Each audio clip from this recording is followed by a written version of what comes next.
Hey there, everybody. Pete Pardo here from Sea of Tranquility. Welcome to day 21 of albums that are 50 years old here in 2022 as we look back at some of our favorites from 1972, a pretty landmark year in the history of music. I say music because there's lots of great stuff that came out in this year, really from this era.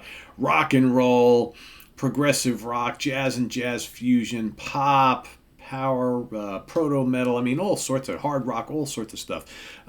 This album, no exception. This is the fifth studio album from this gentleman, released May 19th of 72 on the Uni label here in the U.S., produced by Gus Dudgeon. And of course, I'm talking about Elton John's Honky Chateau, right?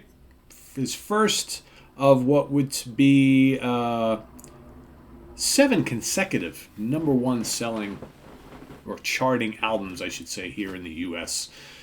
Imagine that, 7 consecutive number one albums. Pretty good, right? So here we've got the lineup on this album. You got Elton John, of course, on vocals, piano, Fender Rhodes, Hammond organ, harmonium. You got David Henschel, who plays on a couple tracks on ARP or ARP synthesizer. You've got Davey Johnstone on J.V. Johnstone, not Johnston, on electric and acoustic guitars, backing vocals, mandolin, banjo, all that stuff. Dean Murray on bass guitar, backing vocals. Nigel Olsson on drums. That was the main part of the Elton John band at the time. But of course, you got Ray Cooper shows up on here on congas. You got Jean-Louis Chatemps on saxophone, Alain Hotat on sax, Jacques Bolognesi on trombone, Ivan Julian on trumpet, Jean-Luc Ponty, yes, that Jean-Luc Ponty on electric violin on a couple tracks, Larry Smith, tap dance, and then a bunch of other folks on backing vocals and things. Also engineered, this album engineered by Ken Scott. So some really great songs on this album. This is another one of those kind of can't miss Elton John albums from the 70s that just basic perfection. Most of these albums that he released during this period are just so amazingly strong. A guy that was just firing on all cylinders.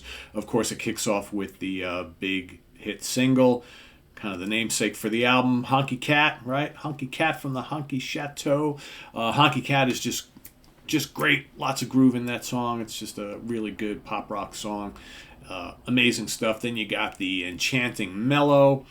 You have probably the most fun song you'll ever hear with a lyrical theme about suicide. I think I'm going to kill myself. That's just got such a great groove. It's got the great piano, really playful vocals. Like I said, it's a really fun song. Of course, title doesn't really kind of do that one justice, but great song. You got Susie, Dramas, another great song. Then, of course, Rocket Man. I think it's going to be a long time.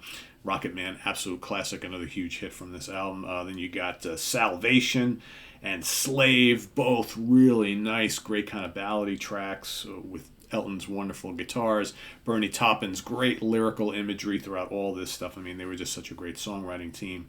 Then you got, for me, one of the unsung gems of the album, which is Amy.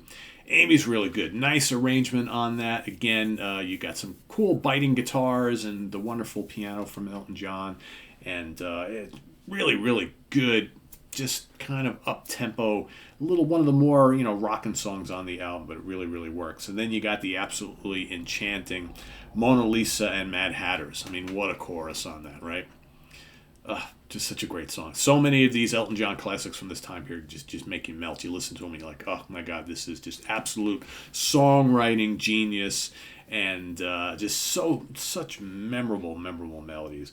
And then Hercules kind of finishes things off, another good up-tempo rocker from the album, which, again, just an absolute classic. I don't know any other way to say it. You can talk about all these, or not all, most of these 70s albums from Elton are of such ridiculous high quality, filled with such splendid, legendary tracks. It's just, it's crazy when you look at the career of Elton John and you look at his run that he had in the 70s. Pretty immense. So let us know what you think about Honky Chateau down in the comments below, and make sure you also list your pick for day 21 here on the show in the comments below. Thanks for watching, and visit us on the web at www.seatranquility.org. We're on Facebook, we're on Twitter, of course, we're here on YouTube all the damn time. Coming up, it is It's Friday morning, so of course we got Martin Popoff right around the corner. He and I are going to talk about some bands that this is another viewer suggestion, some bands that really we only like one album from them. The rest we don't really care for. The one album we like a lot, the rest, not so much. So that's coming up just a little bit. So stay tuned for that. Tomorrow, of course, we have the UK connection with Simon Bray and Stephen Reed, as we're going to do some more revisiting of some great concert experiences, this time from the late 90s. And then Sunday, we've got album homework assignment with Craig Kaminsky going up against Ryan Scow from the Hudson Valley Squares. So stay tuned for that and lots more here on the channel. Please subscribe if you haven't already and click on that notification bell.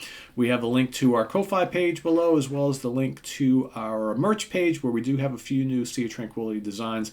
I hope to have mine real soon to show them off to you, but go get a sneak peek on the site. Link is below, and we'll see you real soon here. I am Pete Pardo. Take care. Bye-bye.